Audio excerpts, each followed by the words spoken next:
Pagi, Assalamualaikum Bapak Bahri. Mohon izin dikarenakan Bapak Bahri tidak dapat hadir tengah-tengah kita, maka beliau akan diwakilkan oleh Bapak Wasja SSOS MEC Dev, Kepala Seksi Wilayah 4, Direktorat Pelaksanaan dan Pertanggungjawaban Keuangan Daerah Kemendagri. Halo Bapak, selamat pagi Bapak Wasja. Pagi, Assalamualaikum warahmatullahi wabarakatuh. Baik, dan berikutnya saya akan menyapa kembali narasumber yang sudah hadir di samping saya, yaitu Bapak Henry Eko Hapsanto. Beliau merupakan penyelia sistem elektronik PBJ Satuan Pendidikan Biro Umum dan PBJ. Assalamualaikum Bapak, selamat pagi, apa kabar? Baik sekali, Bapak Maida. harus semangat ya Pak pagi hari ini Pak ya? Oh iya, pastinya. Kita akan menyapa rekan-rekan kita yang ada di beberapa provinsi yang bergabung pada pagi hari ini. Lalu berikutnya saya akan kembali menyapa narasumber yang terakhir di segmen kedua ini. Sudah ada Bapak Tora Akadira. Beliau merupakan penyelia evaluasi pelaksanaan dan perencanaan dan anggaran Sesdikjen PAUD, Dikdas, dan Dikmen. Selamat pagi Bapak Tora, apa kabar? Selamat pagi Mbak, Assalamualaikum warahmatullahi wabarakatuh. Kabar Unta baik Mbak di sini di PAUD Dikdas ini. Baik, halo. Baik, dan Terima rupanya kasih. sudah berkumpul semua Bapak dan juga Ibu narasumber yang hadir dalam segmen kedua ini. Untuk itu langsung saja kita akan memulai talk show-nya. Sekali lagi saya ingatkan kembali kepada Bapak dan juga Ibu untuk turut aktif, yaitu bertanya melalui kolom komentar dari Zoom. Dan jangan lupa saya sarankan untuk mencantumkan kira-kira pertanyaan tersebut ditujukan untuk narasumber siapakah. Baik, untuk itu langsung saja kita akan mulai. Yang pertama yaitu narasumber kami Bapak Hari SK Hartan Kusuma Wijaya dari LKPP. Selamat pagi Bapak, kami akan berikan kesempatan untuk menyampaikan paparan selama 10 menit ke depan. Kami persilahkan Bapak Hari. Baik, terima kasih Mbak. Assalamualaikum warahmatullahi wabarakatuh Bapak Ibu sekalian. Mudah-mudahan termonitor suara saya ya. Baik, saya langsung saja untuk menyampaikan dari waktu yang disampaikan. Mungkin mohon izin host bisa menampilkan paparannya.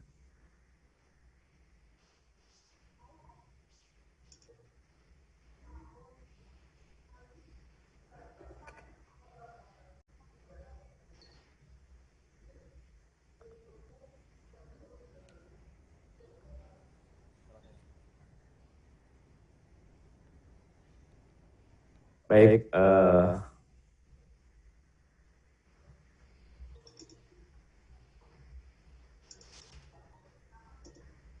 sudah tertampilkan ya Bapak Ibu sekalian ya.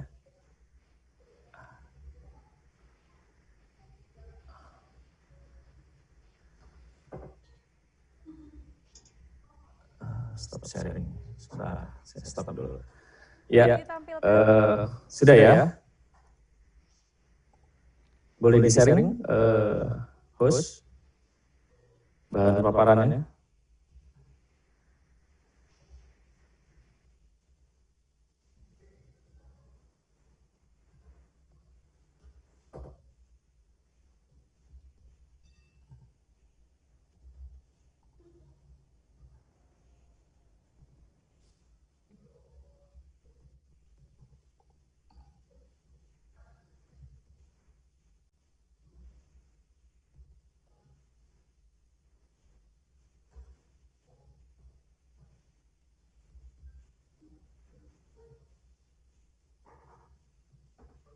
Belum tampil sepertinya ya.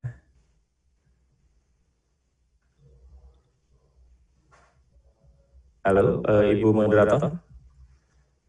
Cukup menjelas, mohon izin Bapak, belum tampil kah? Oh, belum tampil di layar saya belum tampil. Baik Bapak, namun di layar kami sudah muncul Bapak. Oke, baiklah. Kalau memang sudah muncul, saya langsung saja ya, kayak gitu ya. Baik.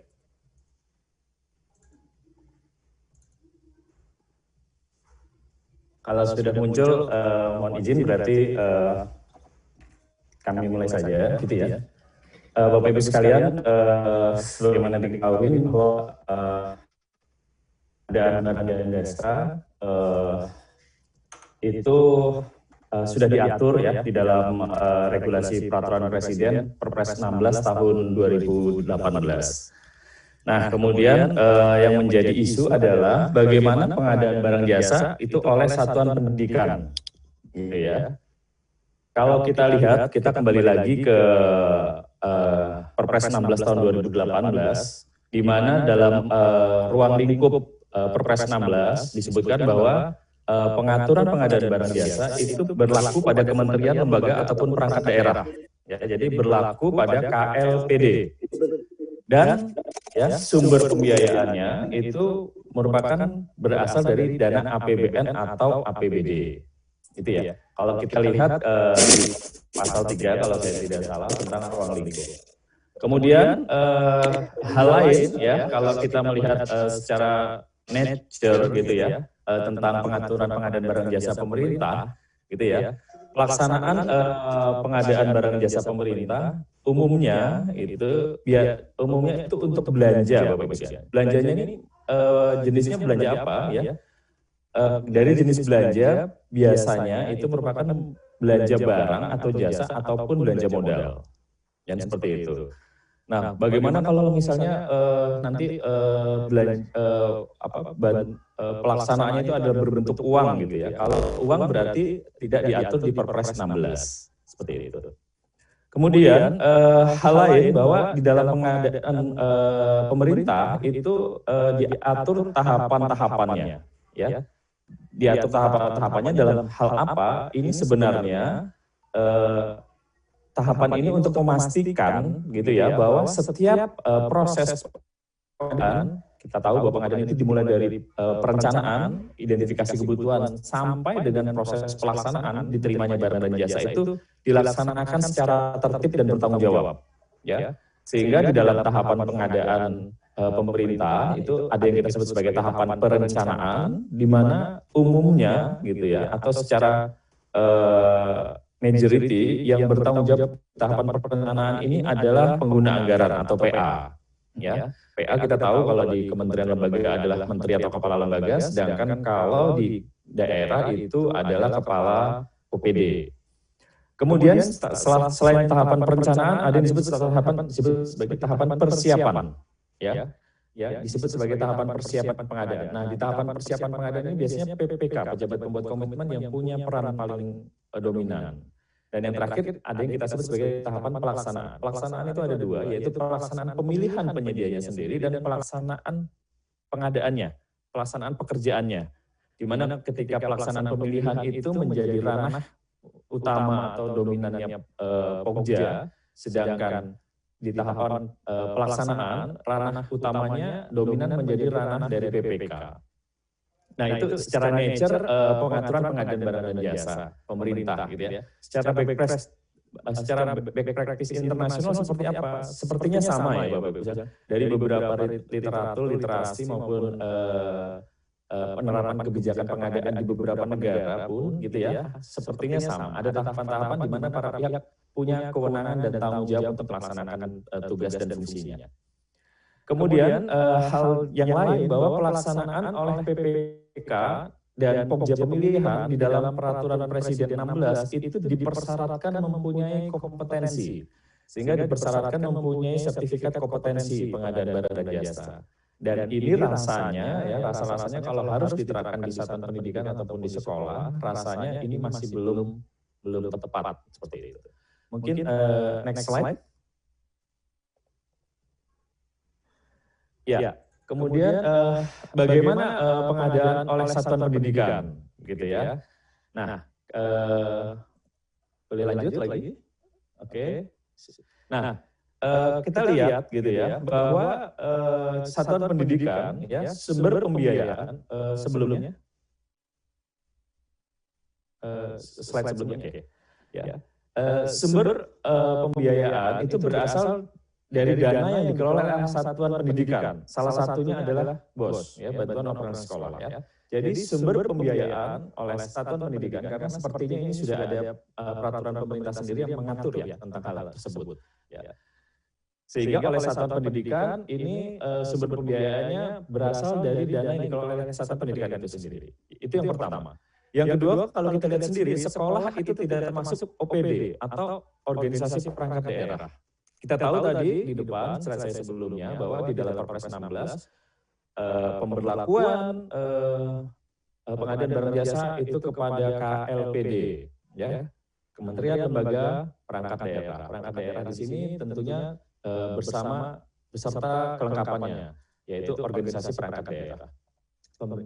Kemudian sekolah tidak didesain untuk memiliki pelaku pengadaan seperti hanya di KLPD, ya, tidak memiliki pelaku pengadaan yang dikenal sebagai pengguna anggaran, ya, kuasa pengguna anggaran, pejabat pembuat komitmen maupun pokja pemilihan. Ya, kenapa? Karena organisasinya mungkin lebih sederhana, ya, lebih simpel. Dan yang terakhir, ya, juga tidak memiliki sekolah atau satuan pendidikan tidak memiliki SDM, ya, yang memenuhi syarat untuk melaksanakan pengadaan sesuai Peraturan Presiden 16 tahun 2018. Bapak Ibu bisa bayangkan kalau regulasi amanat sertifikasi pengadaan harus dilakukan di sekolah, gitu, ada berapa ratus ribu gitu ya, PA, KPA, PPK maupun pokja pemilihan yang harus mengikuti diklat dulu, ya, kemudian bersertifikasi baru bisa memenuhi persyaratan. Nah, untuk itulah dibutuhkan pengaturan pengadaan pada sekolah yang sesuai dengan kondisi sekolah, gitu ya. Kita tahu Bapak Ibu sekalian, Perpres 16 sebenarnya merupakan revisi dari Perpres 54. Perpres 16 sebenarnya juga sudah mencoba, gitu ya, mengikuti perkembangan zaman, ya. Bapak Ibu ketahui bahwa di dalam Perpres 16 selain pengadaan barang jasa melalui penyedia dan swakelola, ada yang disebut juga pengadaan khusus, ya. Pengadaan khusus itu apa? Pengadaan yang dikecualikan, gitu ya, pengadaan internasional, pengadaan untuk penanganan keadaan darurat dan sebagainya. Hal tersebut yang khusus tadi itu sebenarnya tidak dikenal di dalam Perpres 54. Nah, yang khusus tadi yang saya sebutkan tadi ya, untuk penanganan keadaan darurat COVID misalnya, itu pengaturannya berbeda Bapak Ibu sekalian dibandingkan dengan pengadaan barang jasa pada umumnya, ya, yang umum gitu ya. Nah, kita kembali lagi dalam konteks satuan pendidikan, ya, karena tadi nature-nya berbeda gitu ya, jadi dibutuhkan ya pengaturan pengadaan yang sesuai dengan kondisi, ya, best practice yang terbaik gitu ya. Nah, pengaturan tersebut harus tetap berpedoman pada prinsip-prinsip pengadaan, ya, dan tujuan pengadaan tentunya, ya. Lebih mudah, sederhana, cepat, dan tidak membebani perangkat sekolah. Kira-kira seperti itu. Nah, teman-teman di Kementerian Pendidikan dan Kebudayaan, ya, telah mencoba untuk berinovasi, ya, mengembangkan satu bentuk yang disebut sebagai SIPLAH, gitu ya, Sistem Informasi Pengadaan, kalau saya tidak salah, ya. Diharapkan ya dapat mampu mewujudkan pengadaan barang jasa di sekolah sesuai dengan kebutuhan kondisi di sekolah. Boleh next slide selanjutnya. Ya. Nah, Bapak Ibu sekalian tadi sudah digambarkan di slide sebelumnya bahwa untuk kebutuhan di sekolah, ya, karena secara nature-nya berbeda dengan KLPD gitu ya, maka bisa diatur tanpa mengabaikan atau tetap berpedoman pada prinsip-prinsip pengadaan. Ya. Prinsip pengadaan secara umum kita tahu di Perpres 16 itu efisien, ya, efektif, transparan, terbuka, bersaing, adil, tidak diskriminatif, dan akuntabel. Ada 7 prinsip. Ini setahu saya prinsip yang paling lengkap untuk pengadaan di dunia. Beberapa di negara-negara maju biasanya hanya 3 atau 2 saja. Mereka umumnya hanya cukup adil, tidak diskriminatif, kemudian transparan, terbuka. Nah, kita rangkum semua ya, pengadaan di pemerintah di negara kita ini kita rangkum semua. Nah, Bapak Ibu sekalian, kalau kita lihat balik lagi, kalau mencermati bagaimana mekanisme pengadaan di sekolah, di satuan pendidikan ya melalui mekanisme SIPLAH, maka kalau kita coba kupas gitu ya di dalam prinsip-prinsip pengadaan ya, Prinsip yang pertama adalah efisien, gitu ya. Penggunaan sumber daya yang minimal untuk memenuhi kebutuhan baik dari sisi proses pengadaan maupun harga yang kompetitif. Ya. Maksudnya di sini apa, Bapak Ibu sekalian? Ya. Bayangkan kalau untuk proses pengadaan di sekolah yang hanya itu saja, prosesnya harus diulang-ulang karena hanya katakanlah memenuhi belanjanya yang sama, gitu ya. Harus diulang-ulang, ditenderkan berulang-ulang. Ya. Sepertinya biaya untuk menyusun dokumen, gitu ya, biaya untuk rapat-rapatnya bisa jadi presentasinya cukup memangkas anggaran, ya, seperti itu. Nah, sehingga dengan melalui Siplan diharapkan ya ini lebih efisien paling tidak dari sisi proses pengadaan. Ya. Nah, dari sisi harga yang kompetitif, penerapan harga kompetitif ini sangat tergantung pada kemampuan, kalau boleh saya sampaikan ya, satuan pendidikan dalam bertransaksi atau dalam perjanjian, mengikat perjanjian dengan penyedia. Ya. Harga yang kompetitif ya. Pelaku pembeli ya di satuan pendidikan harus bisa memastikan ya. Pertama harus bisa memastikan dan mendokumentasikan bahwa barang yang dibeli itu merupakan harga yang kompetitif. Ya. Bagaimana caranya? Sebenarnya melalui aplikasi Sikap itu sudah terdokumentasi. Ya, sudah terdokumentasi ya. Prosesnya ada di sana semua. Sehingga auditor ataupun pihak lain yang ingin mendapatkan informasi lebih luas gitu ya, tentang proses pengadaan di satuan pendidikan bisa melalui aplikasi Sipla.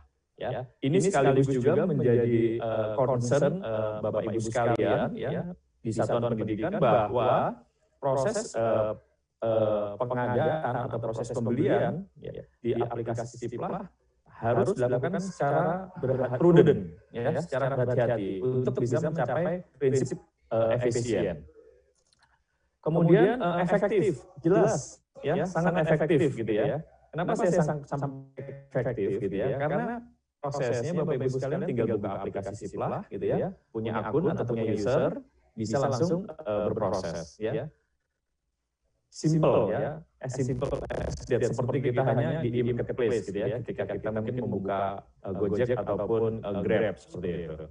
Kemudian transparan, ya, proses pelaksanaan pengadaan dilakukan secara transparan, ya, dapat dilihat dan diawasi dengan mudah dengan menggunakan Sipla.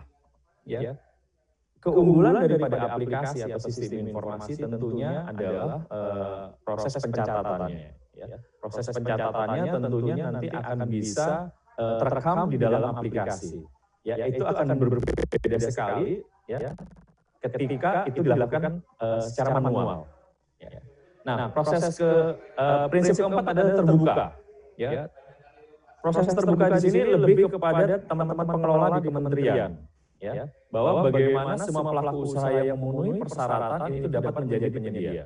Ya, semua pelaku usaha yang memenuhi persyaratan untuk memenuhi kebutuhan Bapak Ibu di satuan pendidikan itu bisa menjadi calon penyedia atau menjadi penyedia. Kemudian bersaing. Nah, bersaing di sini tentunya ya, di dalam platform Sipla ini ya, Bapak Ibu wajib membandingkan harga. Ya. Nah, prinsip bersaing di sini ya tentunya Bapak Ibu memastikan ya bahwa proses mencari sumber informasi kepada beberapa penyedia itu dilakukan ya. Dan dalam proses pembelian barang tersebut gitu ya, di dalam proses perencanaannya itu tidak boleh mengikat kepada satu produk atau satu barang tertentu yang sebenarnya bisa dipenuhi oleh banyak produk ya. Jadi ini menjadi isu lagi yang lain gitu ya di proses perencanaan tadi, kalau kembali lagi pada proses perencanaan ya, bahwa harus bisa memastikan bahwa kebutuhan barang dan jasa itu merupakan kebutuhan end user atau kebutuhan pengguna akhir ya. Harus bisa dipastikan ya. Tidak ada yang nanti dikatakan ada temuan barang idle, barang tidak termanfaatkan optimal dan sebagainya. Kemudian adil tidak diskriminatif tadi hampir sama gitu ya Bapak Ibu sekalian dengan di proses perencanaan ya. Bapak Ibu sekalian di Satuan Pendidikan kalau saya lihat, Bapak Hari, ya, mohon maaf Bapak, waktu yang sudah kami berikan sudah habis Bapak, mohon izin.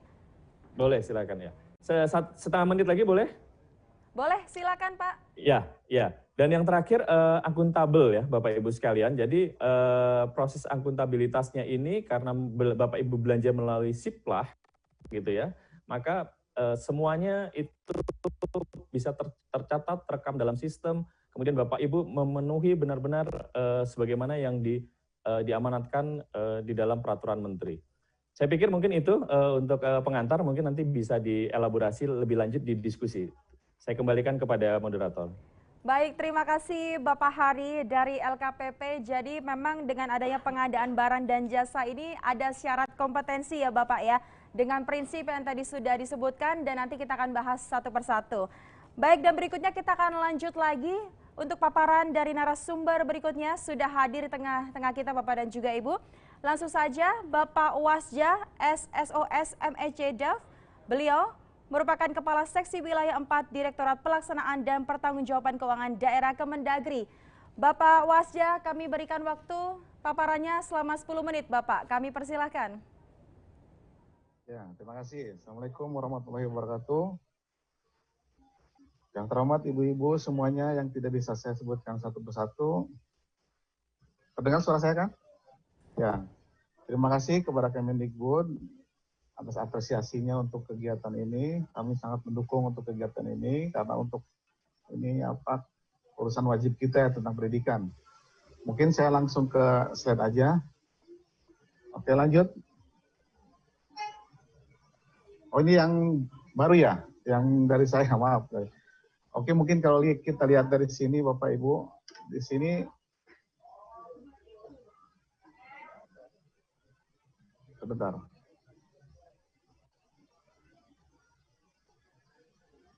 Kemendagri di sini memiliki peran dalam arti pembinaan kepada pemerintah daerah, Bapak Ibu ya. Di sini tentunya kami melihat ada beberapa yang harus kita benahi dalam arti sisi kebijakannya. Contohnya terkait dengan pengelolaan keuangan pengelolaan dana BOS. Yang kalau kita cermati Ibu Bapak, ini kan kita tiap tahun melakukan evaluasi terhadap pertanggungjawaban APBD pemerintah daerah ya. Ternyata dari sekian ini masih banyak ditemukan permasalahan-permasalahan tentang penyusunan laporan keuangan khususnya tentang dana BOS. Dan ini sebetulnya secara tidak langsung bisa memberikan opini yang tidak qualified dalam arti opini yang WTP lah antara lain. Nah, ternyata di sana permasalahan antara lain dari pengelolaan keuangannya dan pengelolaan tentang barang milik daerahnya.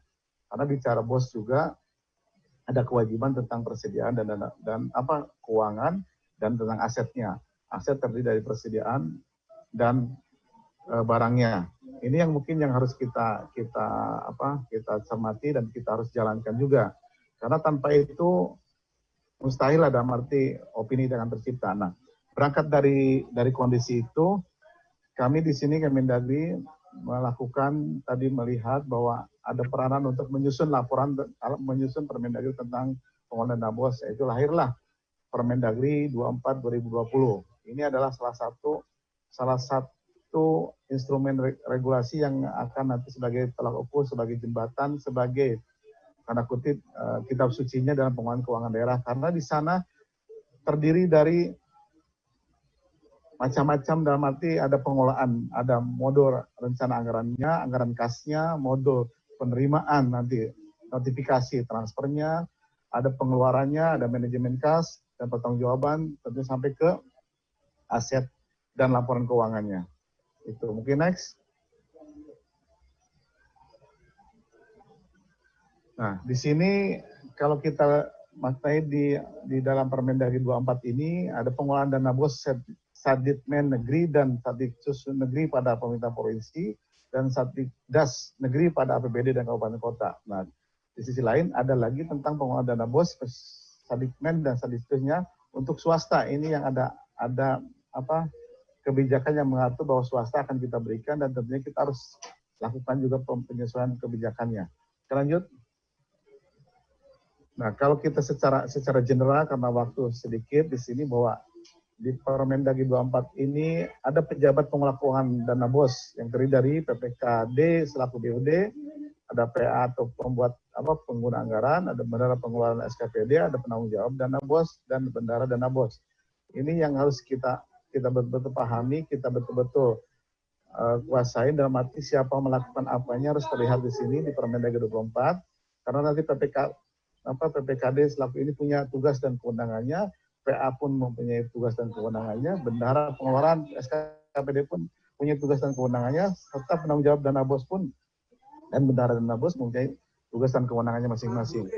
Untuk itu yang itu harus kita pelajari betul-betul, kita pahami apa dan gimana fungsi peran masing-masing di situ. Karena nanti korelasi dengan pas pelaksanaan SIPLA, tentunya penanggung jawab dana BOS dan bendahara BOS ini yang harus berperan.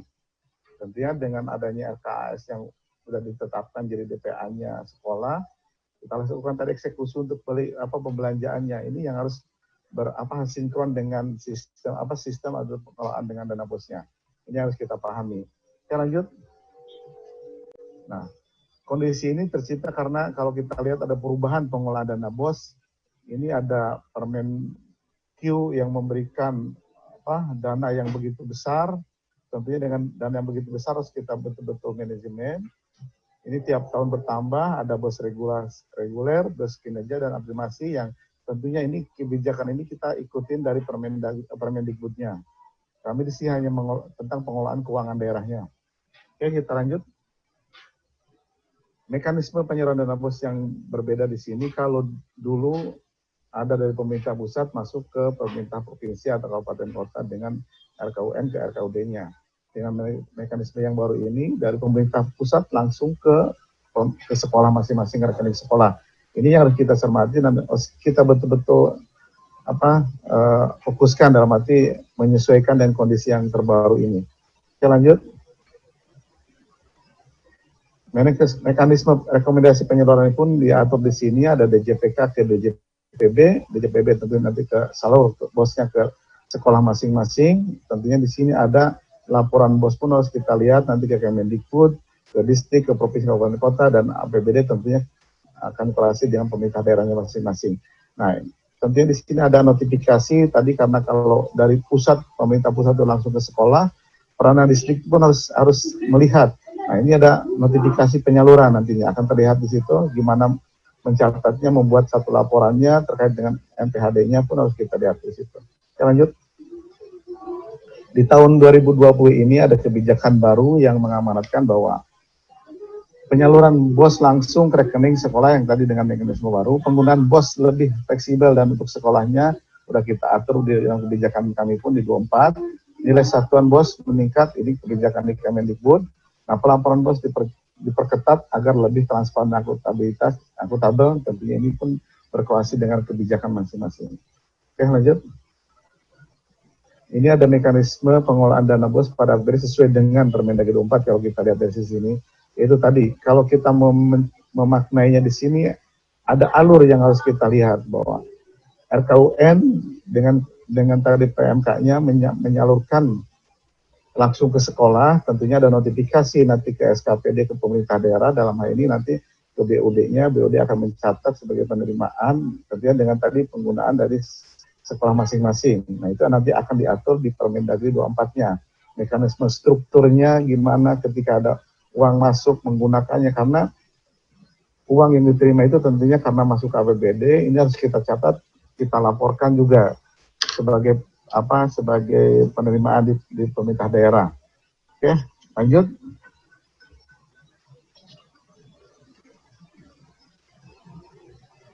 Di sini kelanjutan dari tadi, tentunya ketika ada rekening kas umum APBN ke sekolah masing-masing, tentunya ada transfer. Nah, notifikasi ini jadi tolak ukur untuk melihat nanti pemerintah daerah melakukan bisa rekonsiliasi nanti antara uang yang ditransfer dengan penggunaan anggaran yang digunakannya. Tadi penggunaannya tentunya dengan SIPLA ini nanti akan terlihat berapa sih uang yang digunakan. Tentunya di sini harus perlu manajemen kas dalam arti uang yang diterima dengan perencanaan untuk kebutuhan untuk belanja harus kita lihat juga.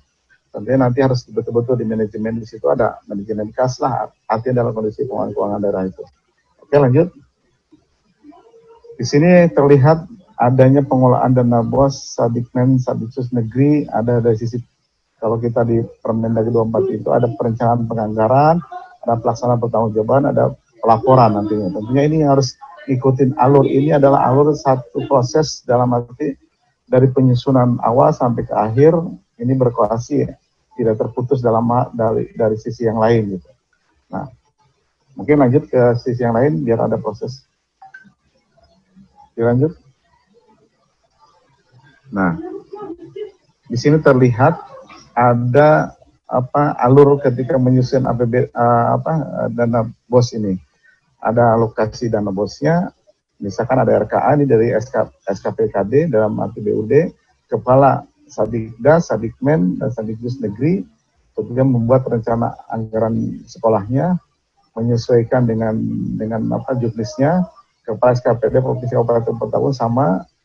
Di sini melihat tentunya menelaah apa yang disampaikan dari sekolah masing-masing, digabungkan tentunya dari sekolah ada di satu kabupaten terhadap sekolah-sekolah yang ada di sana, terus disampaikan kepada TAPD untuk dibahas juga, verifikasi tentunya dilihat di sini, yang nanti harus diinformasikan juga ke TAPD.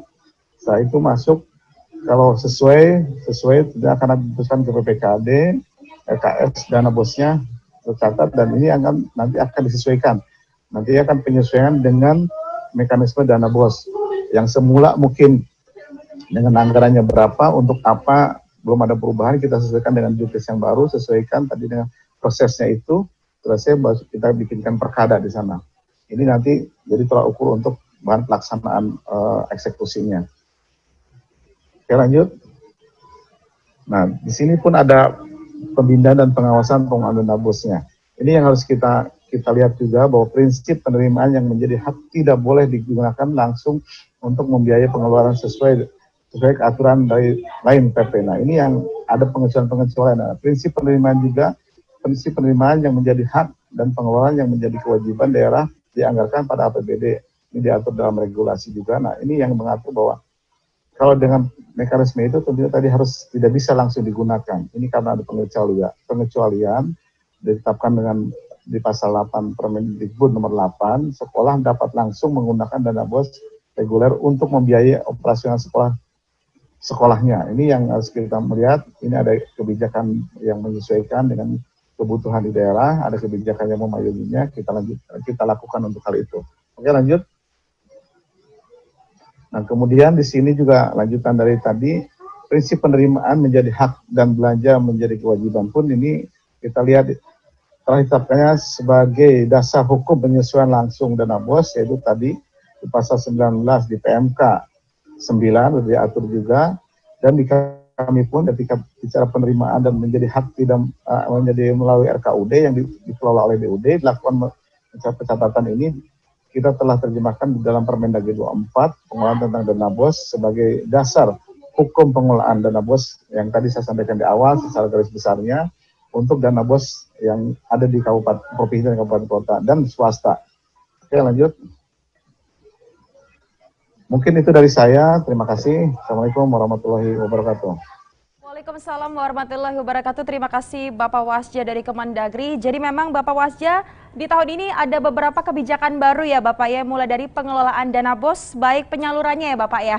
Nanti kita akan bahas, dan juga saya ingin menyapa terlebih dahulu sudah bergabung bersama dengan kami, yaitu rekan-rekan dari Kabupaten Rokan Hilir. Halo, apa kabar? Selamat pagi Rokan Hilir. Dan juga kami mengingatkan kembali kepada Bapak dan juga Ibu untuk turut aktif bertanya. Kami persilakan untuk mencantumkan di kolom komentar dari Zoom Anda. Baiklah, untuk itu langsung saja kita akan lanjut lagi ke narasumber berikutnya sudah hadir di tengah-tengah kita, yaitu Bapak Tora Akadira. Beliau merupakan penyelia evaluasi pelaksanaan, perencanaan, dan anggaran Sesdijen PAUD, Dikdas, dan Dikmen. Bapak Tora, selamat pagi. Assalamualaikum. Waalaikumsalam Bapak Tora, kami persilakan untuk menyampaikan paparannya Bapak selama 10 menit. Kami persilakan Pak Tora. Ya, terima kasih. Assalamualaikum warahmatullahi wabarakatuh. Selamat pagi Bapak Ibu semuanya. Terima kasih yang terhormat para narasumber, para peserta Vikon seluruh Indonesia, mungkin ini tahap yang keberapa ya. Perkenalkan kami dari Direktorat Jenderal PAUD Ditgasmen ingin menyampaikan beberapa hal yang berhubungan dengan pelaksanaan siplah di Dijen PAUD Ditgasmen. Mohon kira-kira ada yang bisa dipaparkan kemarin kita sudah kasih, tolong ditampilkan.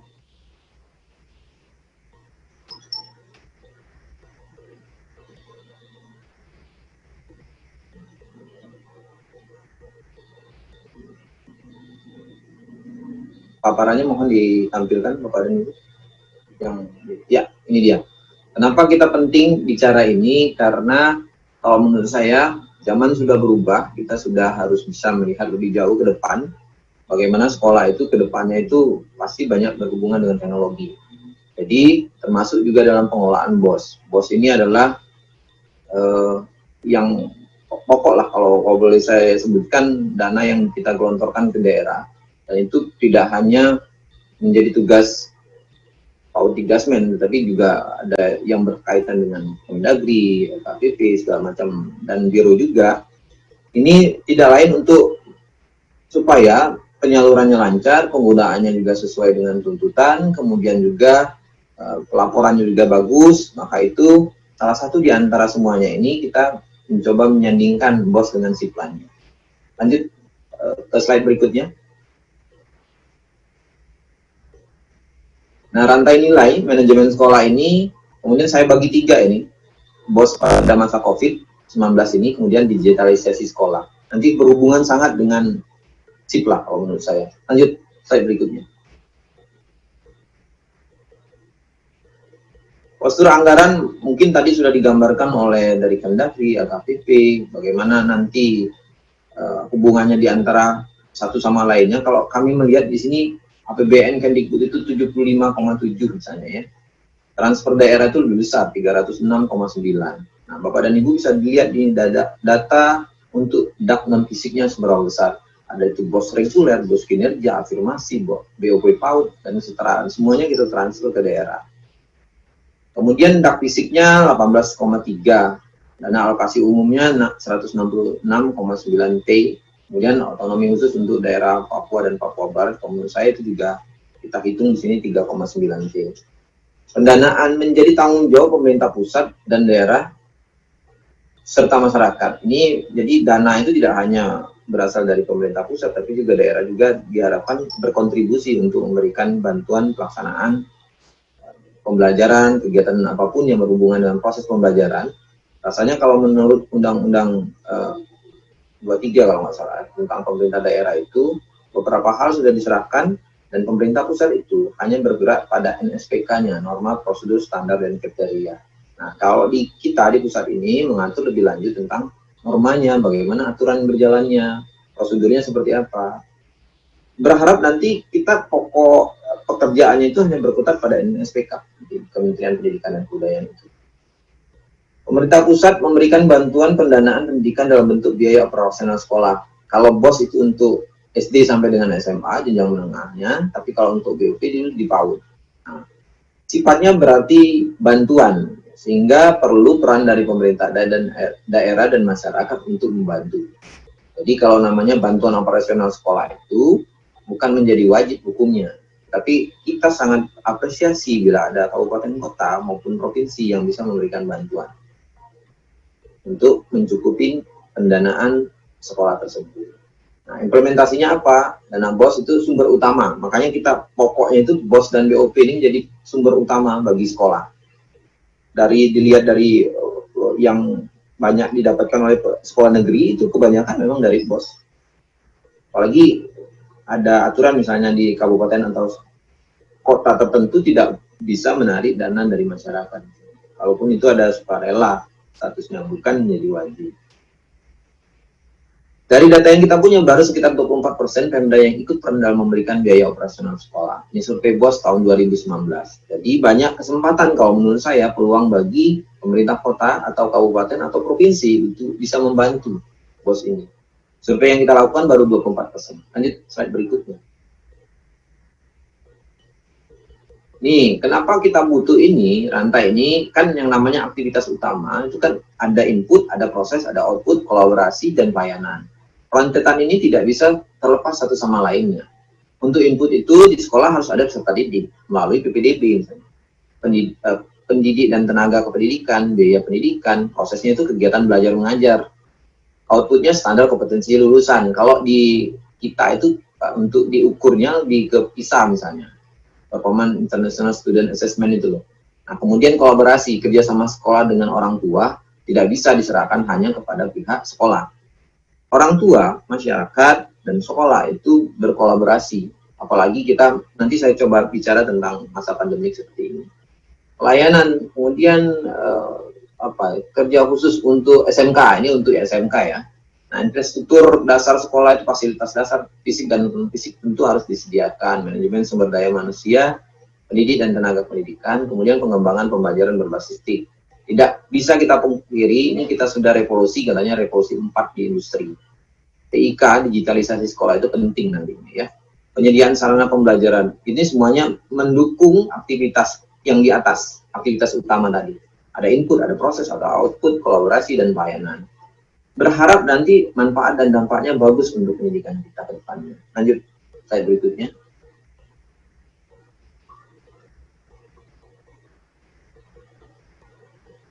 Slide berikutnya mohon. Hostnya, dilanjutkan slide berikutnya. Nah, kemudian pada tahap kedua, kita kalau selama ini mengalami kondisi normal Bapak dan Ibu, yaitu kita bisa sekolah, murid bisa hadir ke sekolah, guru bisa memberikan pelajaran dengan langsung bertatap muka, tapi sekarang masanya COVID. Di kita saja di Kemdikbud ini ada pemilahan, ada yang katanya kerja dari rumah, ada yang kerja dari kantor, dan itu pun kita selektif sekali. Bagi yang usianya juga kita atur untuk siapa yang bisa hadir di kantor. Itu juga berlaku untuk di sekolah sampai saat ini. Lanjut, slide berikutnya. BOS dulu di PMK, ini ada beberapa tahapan sih kalau menurut saya. Ada dasar hukum penggunaan BOS dan segala macamnya ini, penatausahaan BOS, penggunaan BOS, itu ada PMK nomor 9, PMK 07 2020 tentang perubahan atas PMK ini, pengelolaan dana alokasi khusus non fisik. Kemudian Permendikbud nomor 8 tahun 2020, Jo yang kita perbarui kembali melalui Permendikbud nomor 19 tahun 2020 tentang petunjuk teknis bantuan operasional sekolah reguler. Kemudian dari sisi Kemdagri itu misalnya ada Permendagri nomor 24 tahun 2020 tentang pengelolaan dana BOS pada pemerintah daerah. Lanjut berikutnya. Slide berikutnya. Nah, penyaluran dana BOS mekanismenya kita coba bandingkan antara 2019 dengan 2020. Kalau dulu kita ada jedahnya ya, tidak langsung ke sekolah. Tapi sekarang kita di tahun 2020 ini langsung dari kas umum negara seperti dipaparkan oleh utusan dari Kemdagri tadi, menyebutkan sekarang langsung dari kas umum negara itu ke sekolah, baik dia swasta maupun negeri, itu mendapatkan langsung dana BOS-nya. Ukurannya apa? Tentu dari jumlah siswanya. Tahapan ini kita bagi 3 tahun ini. Jadi tahap pertama dan tahap kedua, tahap ke 1 dan 2 sepertinya kita sudah jalankan. Kemudian keunggulannya apa sih dari perubahan mekanisme ini? 1, memangkas birokrasi, kemudian penyaluran serentak di 34 provinsi, meminimalisasi keterlambatan, akuntabilitas kita harap tetap terjaga. Lanjut slide berikutnya. 3 prinsip. Nah, BOS itu digunakan untuk apa? Mas Menteri itu punya kebijakan tentang Merdeka Belajar. Penggunaan dana BOS itu disusun sesuai dengan kebutuhan sekolah, termasuk untuk penanganan COVID-19, seperti pembelajaran jarak jauh melalui daring. Konsepnya awal itu Merdeka Belajar. Kemudian tidak bersifat kaku. Kita terbitkan tadi dengan aturan yang diubah dari Permendikbud nomor 19 tadi, nomor 8 menjadi 19, itu bisa digunakan untuk honor non-ASN. Maksimal kalau dulu 50%, sekarang tidak berlaku lagi. Mulai kapan? Mulai April tahun ini. Kemudian pengelolaan berbasis manajemen sekolah. Sekolah diberikan fleksibilitas terhadap penggunaan sumber daya, dana, informasi, pengetahuan untuk berinovasi dan beraktivitas secara mandiri. Lanjut. Ini kalau dilihat ini ada kosnya ya, kos unitnya per siswa per tahun berapa sih?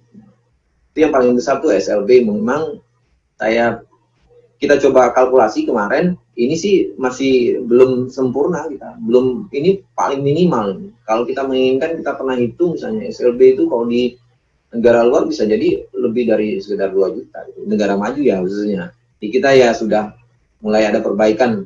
Tapi ingat ini nominal ya Bapak dan Ibu, belum lagi dihitung dari inflasi nantinya ya. Menu penggunaan dana BOS reguler ini apa aja? Di sini ada 12 kriteria. Jadi bisa dibaca sama ada Bapak dan Ibu semuanya, PPDB, kemudian pengembangan profesi pendidik dan tenaga pendidikan, layanan daya dan jasa, itu semuanya kita cantumkan di Permendikbud nomor 20. Lanjut, berikutnya.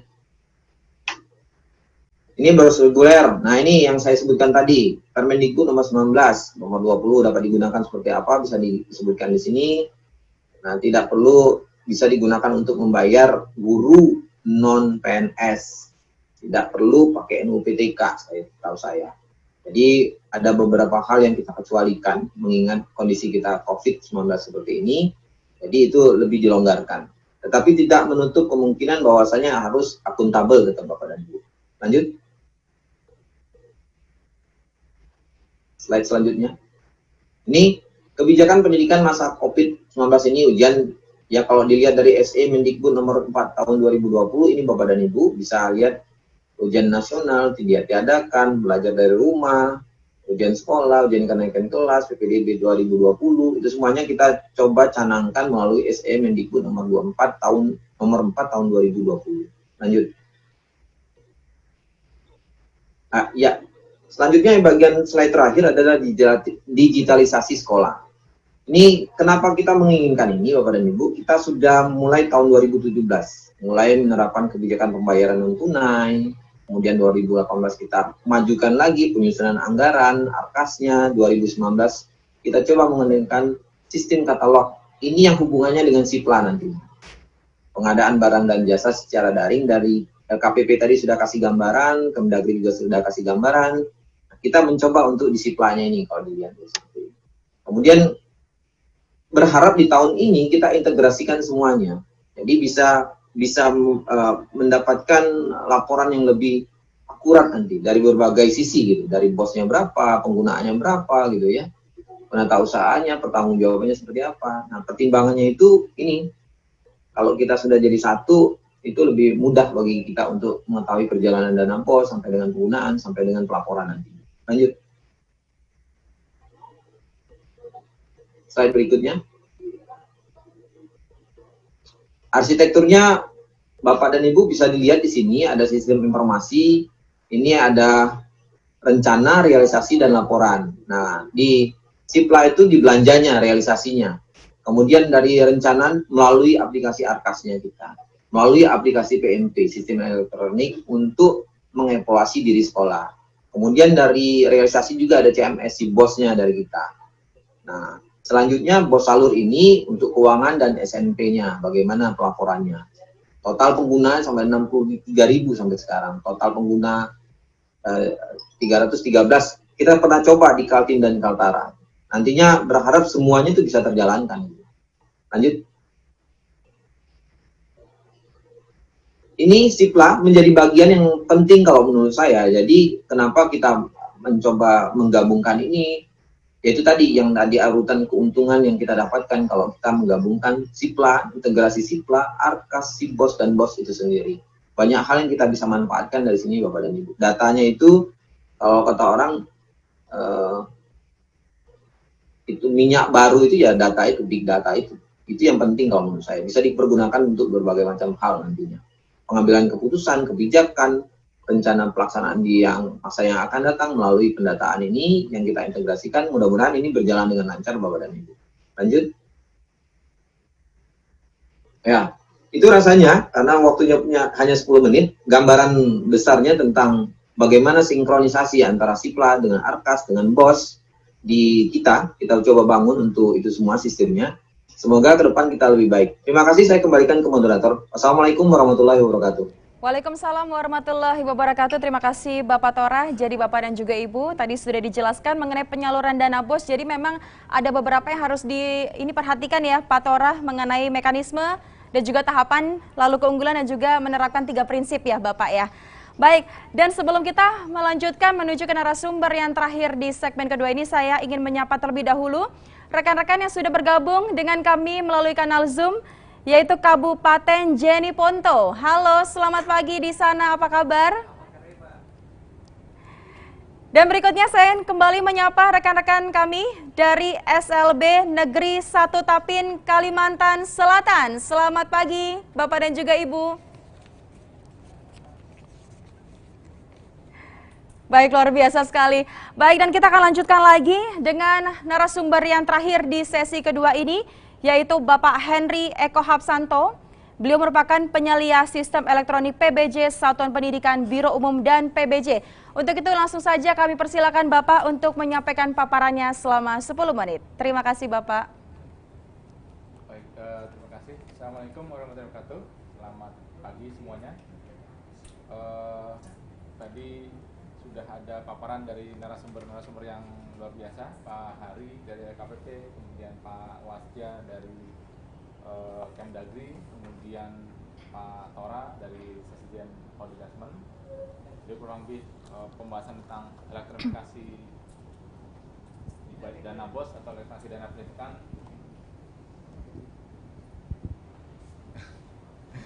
Ada gangguan sedikit dengan mic-nya.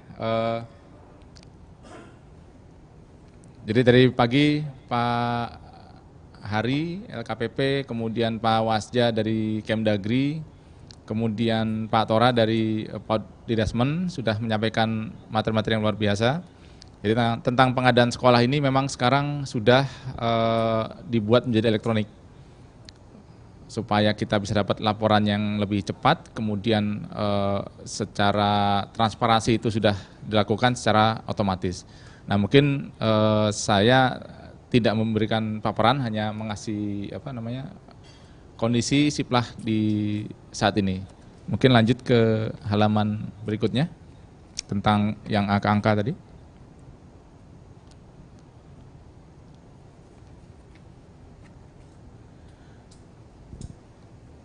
Baik. Nah ini menceritakan kondisi siplah setelah setahun berjalan. Siplah ini pertama kali diluncurkan di bulan Juni tahun 2019. Sekarang yang sudah aktif bertransaksi di siplah baru 63.000 sekolah dari 220.000 sekolah. Kemudian baru ada 11.000 penyedia untuk melayani sekolah-sekolah, dan kalau nilai transaksinya sudah lumayan tinggi, 5 triliun, tapi kalau melihat dana BOS-nya ini mungkin kecil sekali ya, baru 10% dari dana BOS yang ada di sekolah.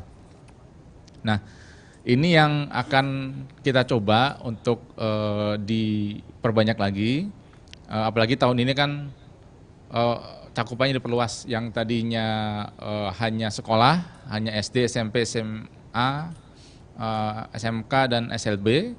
Tahun ini cakupannya diperluas menjadi satuan pendidikan, seluruh satuan pendidikan, yaitu SD, SMP, SMA, SMK dan SLB ditambah dengan non formal, PAUD, non formal dan kesetaraan.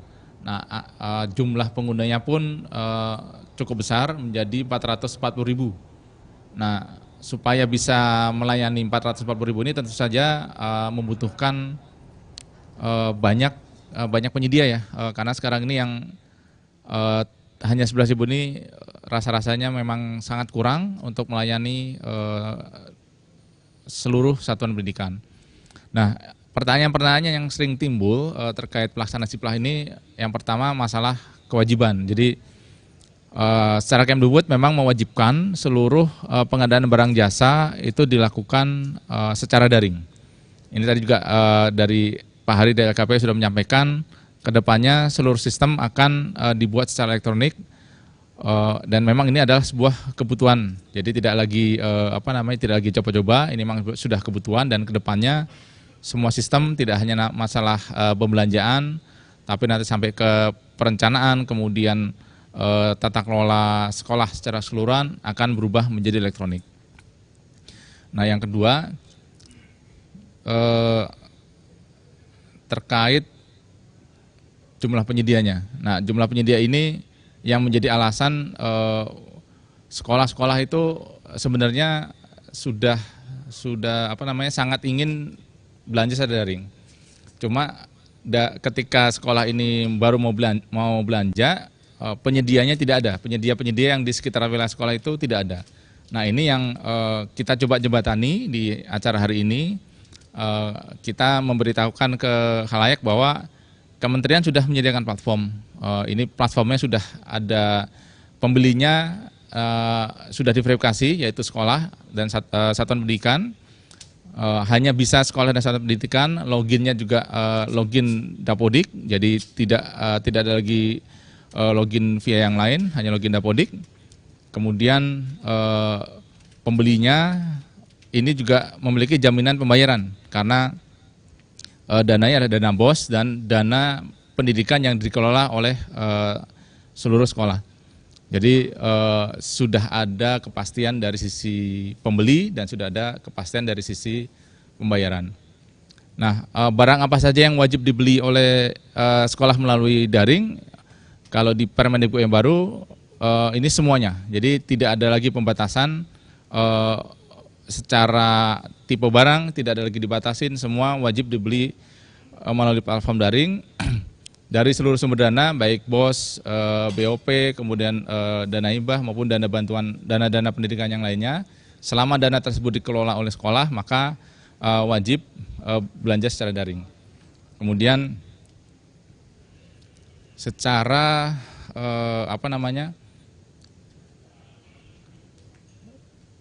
secara besaran transaksi di peraturan di Permendikbud 14 tahun 2020 itu tidak ada lagi pembatasan transaksi. Kalau di tahun sebelumnya di 2019 itu sempat dibatasi hanya 50 juta, kemudian limitnya dinaikkan menjadi 200 juta pada saat ada BOS afirmasi kinerja.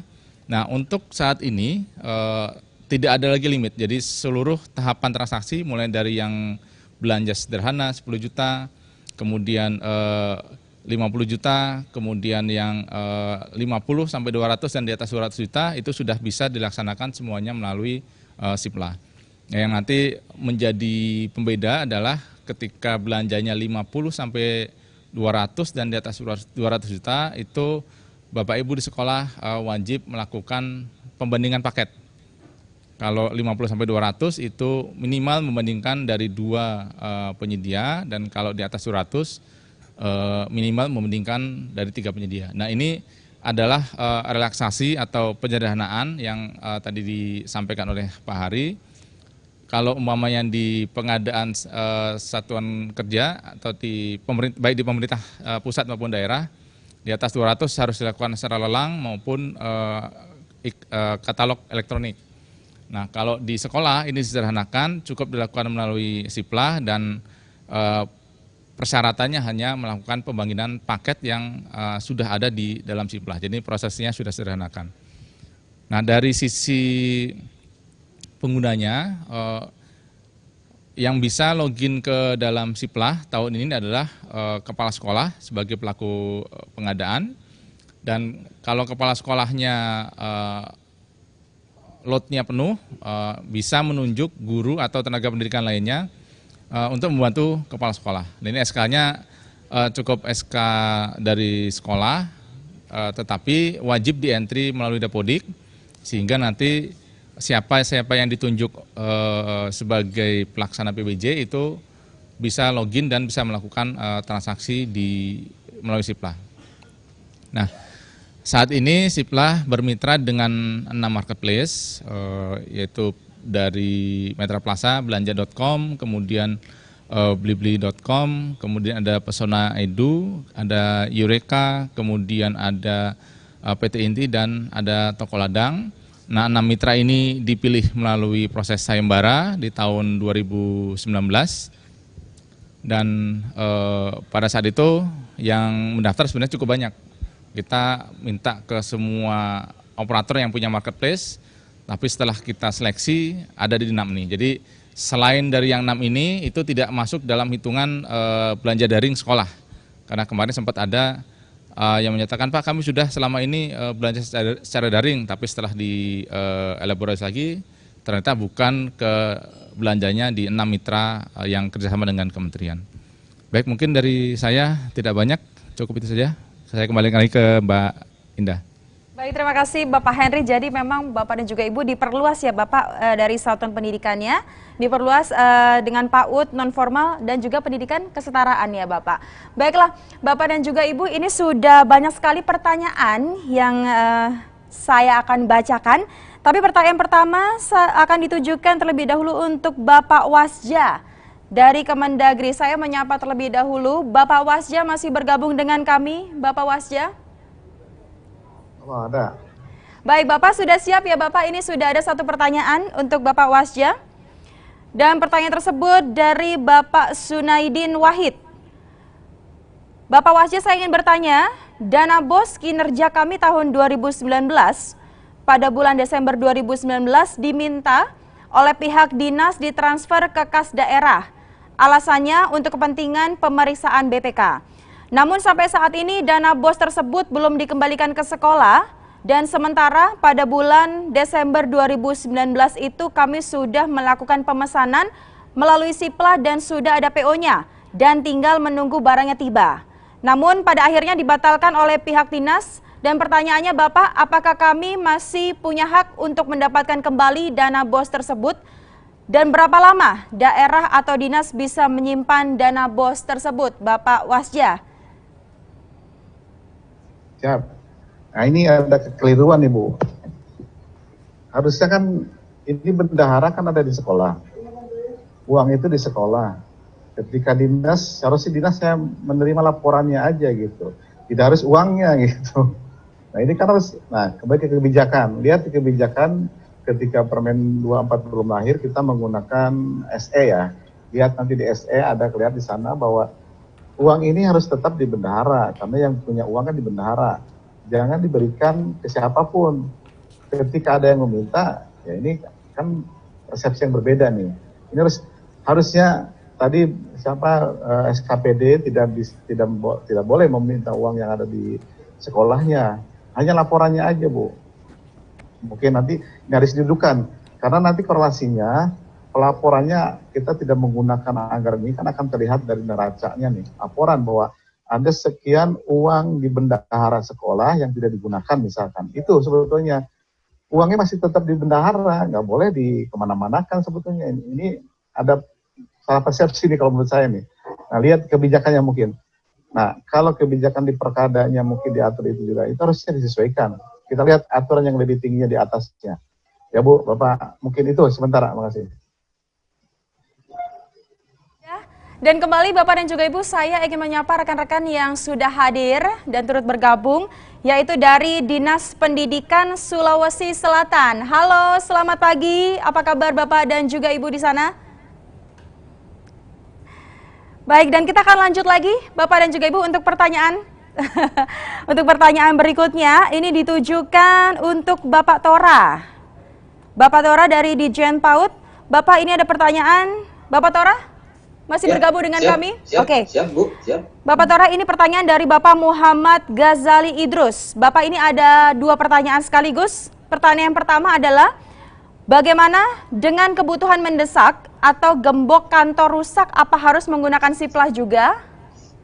Lantas pertanyaan kedua, bagaimana jika harga di Siplah lebih tinggi ketimbang harga di toko dekat sekolah yang tidak terdaftar dengan Siplah? Bapak Tora, bagaimana tanggapannya?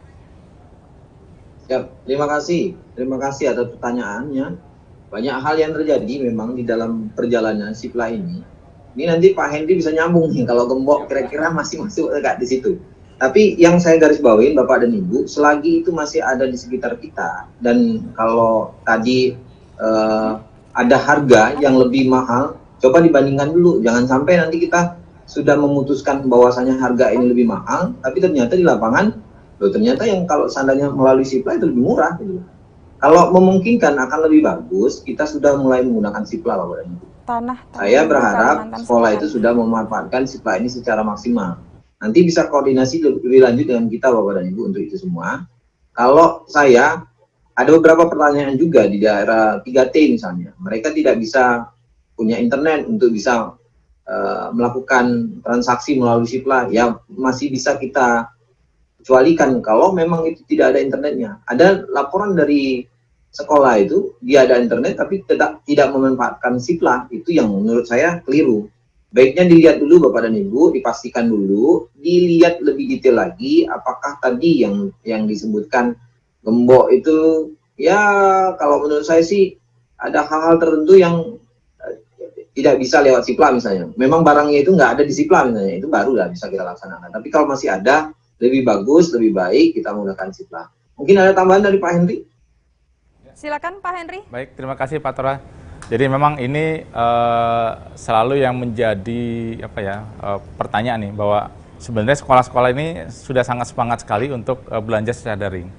Tapi memang kendalanya adalah penyedia. Banyak penyedia yang masih biasa belanja secara transaksinya secara offline, kemudian ketika disuruh untuk bergabung secara online itu banyak yang enggan. Nah ini sebenarnya penekanan lagi, ketiadaan barang itu dikarenakan penyedianya belum daftar, dan sekarang karena posisinya sekolah sudah mendapatkan ditransfer duluan uangnya, beda dengan tahun sebelumnya. Jadi Bapak Ibu sekolah ketika ingin belanja itu juga wajib memberitahukan ke penyedia-penyedia yang biasa bertransaksi dengan sekolah untuk segera daftar, karena memang secara Permendikbudnya sudah diwajibkan. Nah nanti di segmen berikutnya itu ada penjelasan dari kementerian-kementerian yang menangani UMKM. Jadi harusnya tidak ada lagi ada kekhawatiran terkait masalah-masalah UMKM itu bergabung ke dalam platform daring, dan secara regulasi itu semuanya akan menuju ke elektronik. Terkait tadi pertanyaan kemahalan harga, kalau Bapak Ibu melihat ke dalam permennya, di sana hanya ada empat faktor atau 4 variabel yang wajib dipertimbangkan ketika Bapak Ibu belanja. Pertama itu adalah dari sisi kualitas, kemudian dari sisi kuantitas dan waktu. Ini kaitannya dengan stok barang. Jadi ketika Bapak Ibu akan belanja, harus tanya dulu, ketika pesan gembok 1 atau pesan buku 1000, apakah stoknya tersedia atau tidak. Dan kemudian yang terakhir adalah sisi lokasi. Jadi mana yang penyedia-penyedia yang paling dekat dengan sekolah. Nah, ketika ada harga yang lebih mahal di Sipla, karena regulasinya sudah mendukung Bapak Ibu untuk belanja, wajibnya pertama adalah daring. Ketika Bapak Ibu belanja barang yang selisih mahal di Sipla, itu sudah lebih aman, tidak akan dipersalahkan, karena memang belanjanya karena memang secara regulasi bilang wajib daring. Jadi ini juga memberikan penekanan ke penyedia bahwa kami di sekolah ini sekarang hanya boleh belanja secara daring. Kalau Bapak Ibu penyedia itu tidak mau gabung, ya itu kesalahan sendiri gitu. Jadi memang ini kita perlu bantuan Bapak Ibu di sekolah untuk kita sama-sama merubah budaya kita menjadi lebih baik. Yang memang sekarang, apalagi sekarang eranya kan udah 4.0 katanya kan, mulai industri 4.0, kemudian sekarang juga pendidikan 4.0, semuanya era berubah ke elektronik. Perlahan pasti ini harus kita kita adopsi. Mungkin itu Mbak. Baik, terima kasih Bapak. Dan kembali saya ingin menyapa rekan-rekan yang sudah bergabung, yaitu dari Dinas Pendidikan Kabupaten Tanah Bumbu, Kalimantan Selatan. Bapak dan juga Ibu di sana, apa kabar? Halo Bapak dan juga Ibu, terima kasih sudah bergabung dengan kami. Luar biasa sekali, sehat terus ya Bapak dan juga Ibu. Baik, dan ini kita akan lanjutkan lagi dengan pertanyaan berikutnya, ditujukan kepada Bapak Hari dari LKPP. Saya akan menyapa terlebih dahulu. Bapak Hari masih bergabung Bapak dengan kami? Masih Mbak. Baik, saya akan bacakan pertanyaannya Bapak. Pertanyaan dari Bapak Fudial Amin. Belanja dengan Sipla tapi perencanaan Arkas sudah dipatok berapa harganya? Bagaimana korelasinya sementara di Arkas sudah ditentukan besarnya nilai suatu barang dan jasa? Sementara di Sipla sekolah bisa mencari barang yang murah dengan kualitas yang sama. Dan apakah kita harus belanja sesuatu dengan besaran yang kita tetapkan di Arkas, atau kita belanja sesuai dengan harga barang Sipla kalau terjadi? Bapak Hari, bagaimana tanggapannya Bapak? Ya, baik. Mungkin sebelum saya menjawab, mohon dikonfirmasi juga dari teman-teman Kemendikbud. Arkas itu aplikasi yang dikembangkan oleh Kemendikbud juga ya, Pak ya?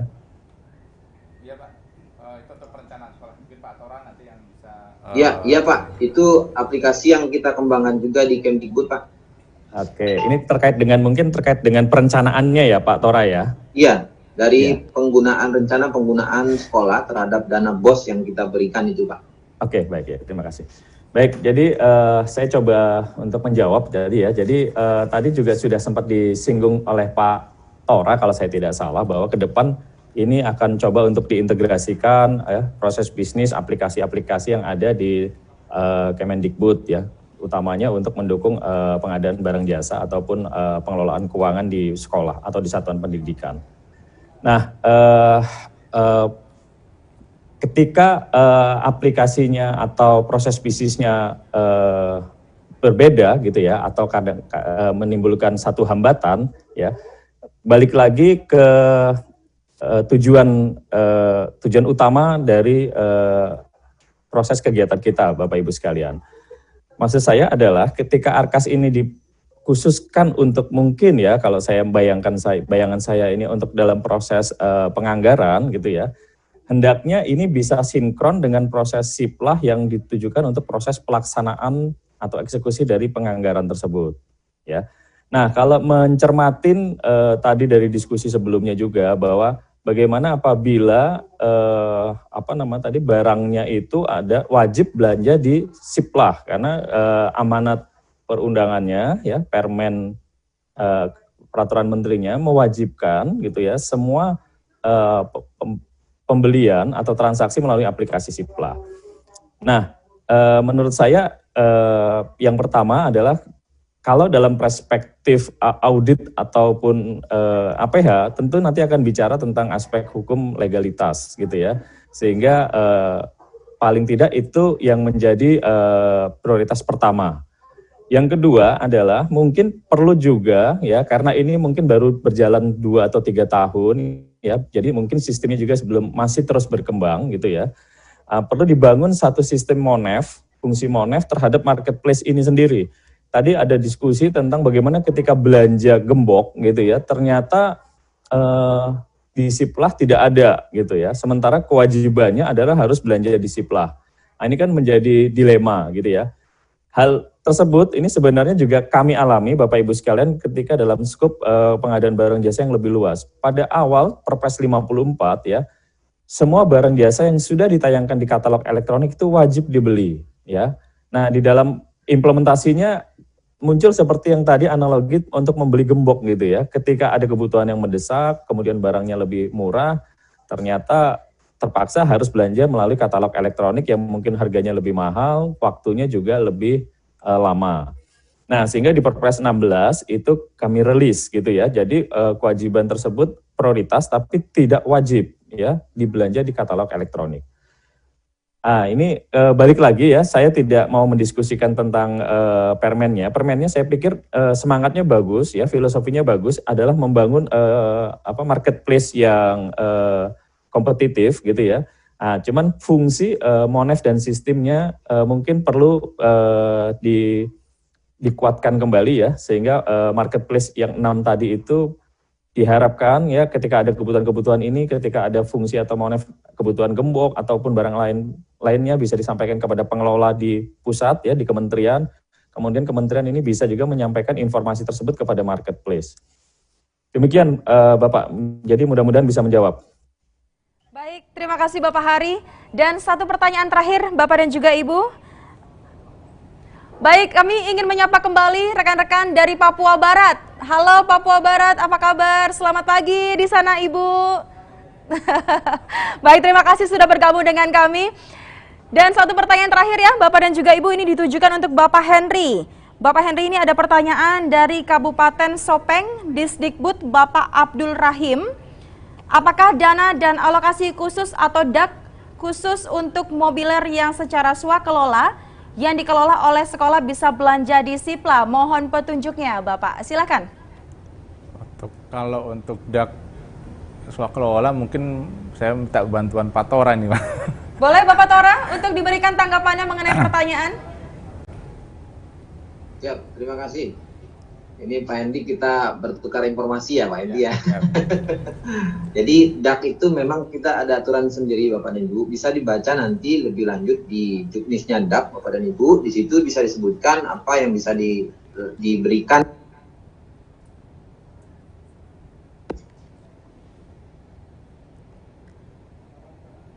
Mohon izin Iya. Bapak Tora, kami tidak dapat mendengar suara Bapak. Oke. Sekarang sudah gimana Bu? Udah jelas Bu? Sudah. Terima kasih Pak. Oke.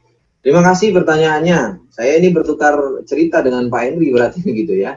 Tentang DAK ini memang kita sudah atur di juknisnya Bapak dan Ibu. Coba dibaca lebih detail lagi apakah nanti saya sih berpikiran gini Bapak dan Ibu. Jika itu ada di Sipla, tetap belanjanya lewat sana saja.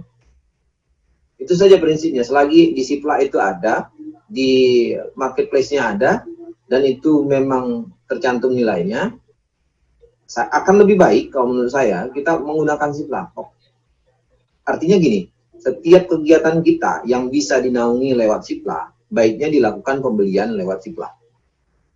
Kalau seandainya itu sudah tidak ada sama sekali di tempat kita, maka boleh kita melakukan hal yang di lain Sipla. Tapi untuk kasus ini, kalau menurut saya coba dibaca lagi Bu, Bapak dan Ibu, lebih detail lagi. Jika ada pertanyaan lebih lanjut, dilihat kembali di aturannya. Bila itu memungkinkan lewat Sipla, karena kita sekarang sudah eranya begini, eranya ya Sipla, kita sudah ngikutin perubahan zaman ini. Kalau itu ada di Sipla, coba dilihat dulu di Siplanya. Kalau seandainya itu ada, lebih baik lewat Sipla. Saya lebih menyarankan itu. Terima kasih, itu jawaban dari kami Bu. Terima kasih. Terima kasih Pak Tora. Mungkin menambahkan sedikit, memang platform belanja daring ini kita bangun untuk memudahkan sekolah sebenarnya. Kalau prinsipnya sekolah, kalau ada barang seperti yang tadi Pak Tora bilang, kalau ada barang-barang yang memang sudah tersedia di Sipla, Bapak Ibu bisa membeli barangnya di Sipla. Karena memang secara regulasi Permendikbud 14 2020 tentang pengadaan barang jasa di satuan pendidikan ini memayungi Bapak Ibu di satuan pendidikan ketika melakukan belanja. Jadi kalau ditanyanya boleh. Dan yang pasti tadi masalah gembok tadi, perbedaannya marketplace yang ada di Siplah dengan marketplace yang di LKPP. Marketplace di Siplah ini adalah free entry, artinya semua penyedia, baik dia individu maupun dia badan usaha maupun koperasi, itu bisa mendaftar. Dan pendaftarannya dilakukan secara mandiri, pilih salah satu dari 6 marketplace atau pilih semuanya, mana yang mana yang menunya paling baik, mana pelayanan paling baik, nanti silakan daftar sendiri.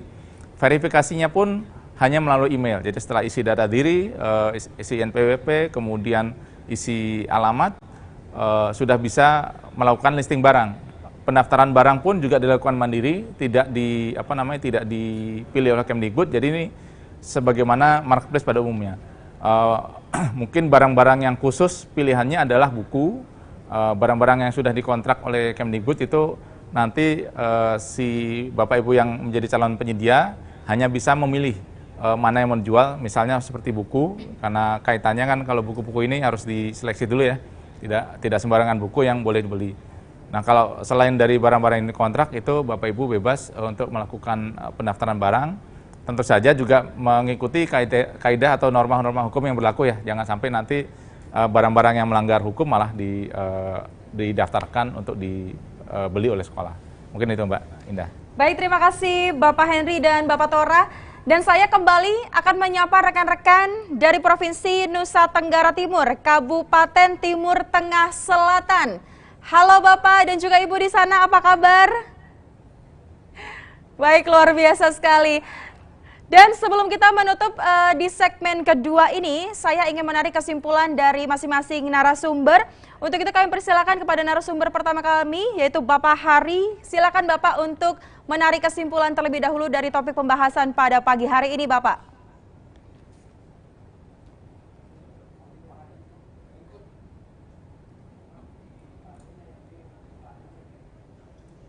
Baik, terima kasih Mbak Indah. Bapak Ibu sekalian, jadi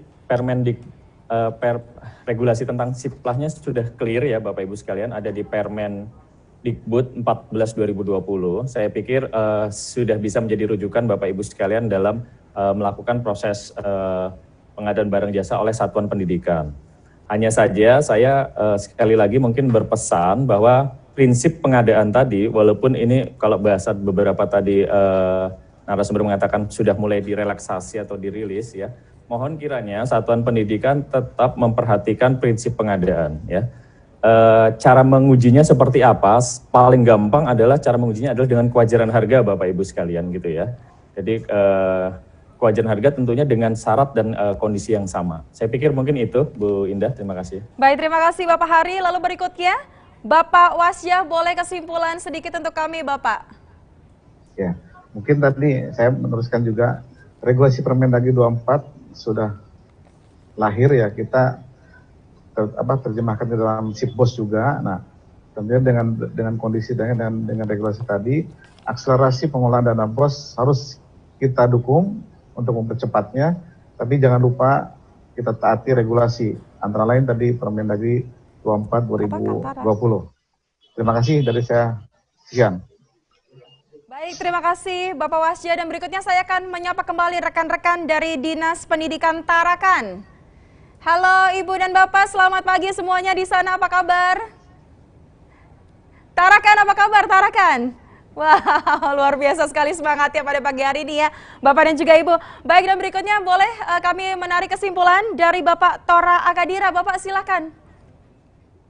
Terima kasih Ibu. Ya, dari perbincangan kita sepanjang 2 jam ke belakang ya, Bapak dan Ibu, mungkin dari kami, dari Dirjen PAUD Dikdasmen ini mengingatkan kembali bahwasanya akuntabilitas dan transparansi keuangan sekolah itu sekarang sudah menjadi hal pokok Bapak dan Ibu. Jadi melalui SIPLA ini berintegrasi dengan BOS, dengan Arkas, diharapkan nanti sekolah itu bisa memberikan gambaran tentang pengelolaan dananya lebih bagus, lebih baik ke depannya. Supaya Bapak dan Ibu, kita harus ingat pemeriksaan kita itu terus berjalan, baik dari aparat luar maupun dari ijen dari kita ini. Jadi saya berharap penggunaan dana-dana BOS itu sudah akuntabilitas dan transparansinya sudah mulai kita lakukan mulai dari sekarang. Terima kasih, itu saja dari saya Bu. Terima kasih. Terima kasih Pak Tora. Dan yang terakhir kesimpulan dari Bapak Henry, silakan Pak.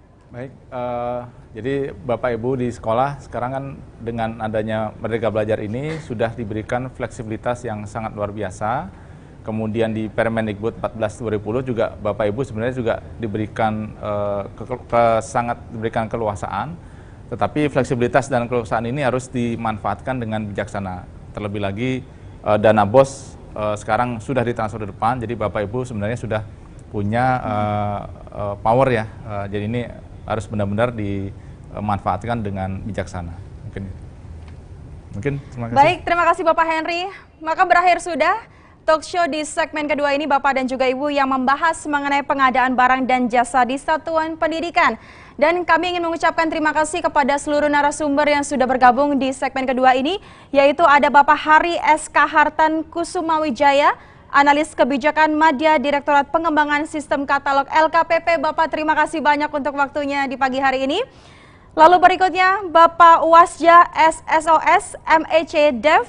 Beliau merupakan Kepala Seksi Wilayah 4 Direktorat Pelaksanaan dan Pertanggungjawaban Keuangan Daerah Kemendagri. Terima kasih banyak Bapak Wasya. Lalu berikutnya Bapak Tora Akadira. Beliau merupakan penyelia evaluasi pelaksanaan Perencanaan dan Anggaran SES Dirjen PAUD, Dikdas, dan Dikmen. Terima kasih banyak Bapak Tora untuk waktunya dan juga yang sudah hadir di samping saya, yaitu Bapak Henry Eko Hapsanto, penyelia sistem elektronik PBJ Satuan Pendidikan Biro Umum dan PBJ. Terima kasih banyak Bapak untuk waktunya.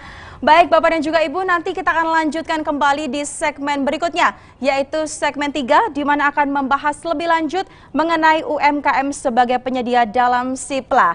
Dan kembali tayangan ini dapat Anda saksikan melalui kanal YouTube, yaitu di SIPLA Kemendikbud. Untuk itu kami akan segera kembali, jangan kemana-mana. Terima kasih.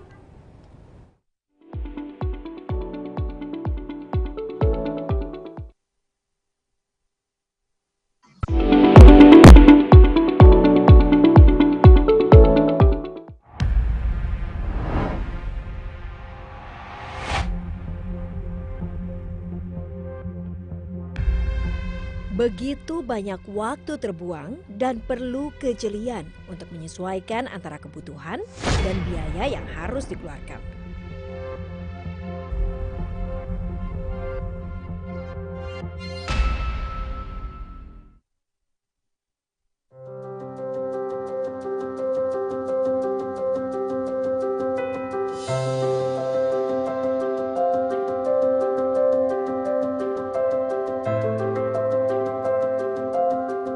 Ketika teknologi digital mengubah dunia semakin praktis dan keruwetan itu tak perlu lagi.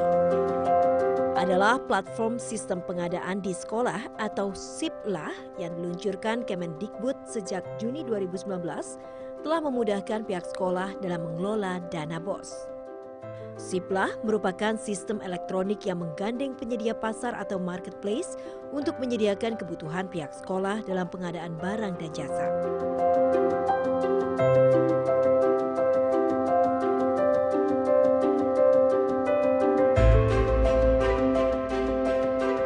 Transaksi lebih cepat dan memudahkan sekolah membuat laporan secara tepat. Penyedia daring pun mendapatkan data pembeli yang terverifikasi, serta kepastian pembayaran non-tunai karena sekolah hanya bisa berbelanja sesuai dana BOS yang tersedia.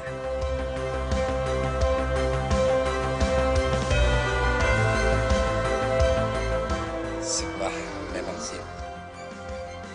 SIPLAH yang berbasis teknologi merupakan salah satu wujud komitmen pemerintah dalam menghadirkan tata kelola keuangan pendidikan yang transparan dan akuntabel.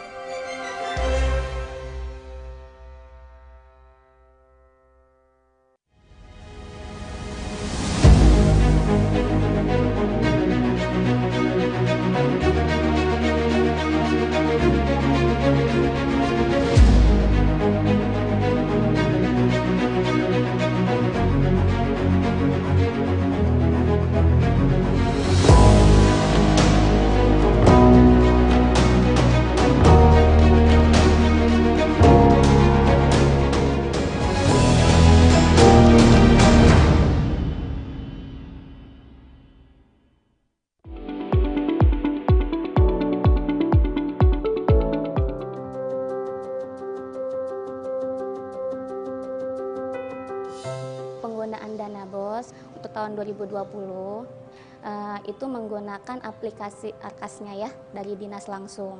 Jadi untuk pelaksanaannya, untuk pembayarannya juga alhamdulillah lancar. Kalau untuk offline ya mungkin untuk penyediaan barang dan jasanya mungkin agak lama kali ya, karena kita mencari dari toko dan sebagainya. Kalau untuk online ya melalui SIPLAH dan sebagainya, itu kita untuk penerimaan barangnya itu agak cepat karena kita melalui aplikasi SIPLAH itu. Di sekolah kami di SMP Negeri 3 Sepatan pernah melakukan pembelanjaan barang, salah satunya itu buku sekolah elektronik. Kita hanya pertama kita cari dulu keywordnya, kemudian ketemulah salah satu CV, prosesnya sangat cepat. Kita hanya melakukan pemesanan, terus kemudian barang dikirim, kita transfer uangnya, transaksi selesai. Kualitas barang yang kita terima sesuai dengan pesanan yang kita pernah ajukan. Transaksi online dengan menggunakan SIPLAH untuk sekolah itu lebih aman. Oh ya, sangat terbantu dengan SIPLAH, apalagi dengan sistem sekarang untuk pelaporannya dengan menggunakan Arkas, dan kemudian BKU juga, kita memang untuk pembelanjaannya kan jadi sifatnya non tunai, kita transfer, jadi untuk pembukuannya pun lebih gampang lah, pokoknya lebih gampang. Dengan SIPLAH untuk misalkan manipulasi barang fiktif itu kayak mungkin saya pikir nggak mungkin ya Pak ya. Kami dari SMP 2 Sepatan akan mendukung aplikasi SIPLAH karena menghindari pembelian fiktif atau pengeluaran-pengeluaran yang memang tidak diperlukan. SIPLAH memang SIP. SIPLAH memang SIP. SIPLAH memang SIP.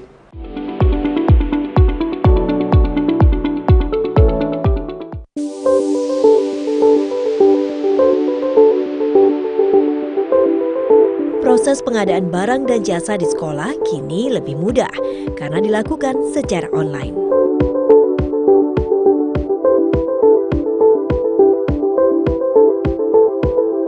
Dengan sistem informasi pengadaan di sekolah atau SIPLAH, pihak sekolah lebih leluasa mencari perbandingan harga. Tidak hanya itu, prosedur pencarian barang hingga pembayaran berlangsung lebih cepat, tanpa dipungut biaya apapun. Pihak sekolah pun dapat mendokumentasikan bukti transaksi secara tepat. Data transaksi pengadaan di sekolah secara real time membantu Kemendikbud mengambil kebijakan dalam pengadaan barang dan jasa.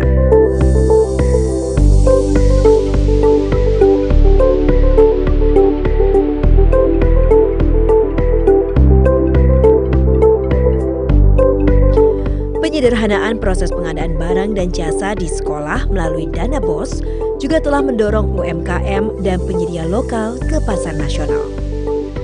Dengan SIP-lah, mereka mendapatkan data pembeli yang terverifikasi oleh Kemendikbud.